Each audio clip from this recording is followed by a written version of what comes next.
Hi friends, তোমাদের সাথে আজকে আমি একটা মুড়ি মাখার রেসিপি শেয়ার করব। জানি এটা সেরকম কিছু মানে শেখানোর কিছু নেই, তাও আমার ভালো লাগছে তাই শেয়ার করছি।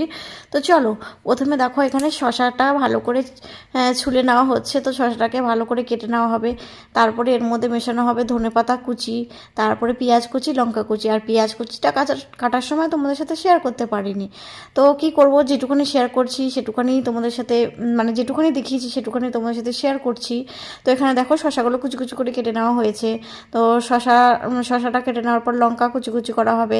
তারপরে এখানে বিট নুন দিয়ে ভালো করে মেখে মুড়ি মাখাটা তোমাদের সাথে সব কিছু শেয়ার করছি। আর ঝাল মুড়ি কার কার খেতে ভালো লাগে আমাকে কমেন্টের মাধ্যমে জানাবে কিন্তু। তো এদিকে দেখো পেঁয়াজ কুচি, লঙ্কা কুচি, ধনেপাতা কুচি, বিট নুন, গোলমরিচ সব দিয়ে মুড়িটা ভালো করে মেখে নেওয়া হচ্ছে। আর সাথে কিন্তু চানাচুরও দেওয়া হয়েছে। তো চানাচুরটা সর্ষের তেল দিয়ে না মাখলে ফ্লেভারটা আসে না, তো সেই জন্য সর্ষের তেলটা দিয়েও মেখে নেওয়া হচ্ছে। দুদিকে ভালো করে মেখে যাচ্ছে আর সবাইকে সমান ভাগে ভাগ করে দেওয়া হচ্ছে। তো চলো, আমার ঝালমুড়ির রেসিপিটা কেমন লাগলো জানিও। ভালো লাগলে লাইক, কমেন্ট, শেয়ার আর চ্যানেলটিকে সাবস্ক্রাইব করে দিও।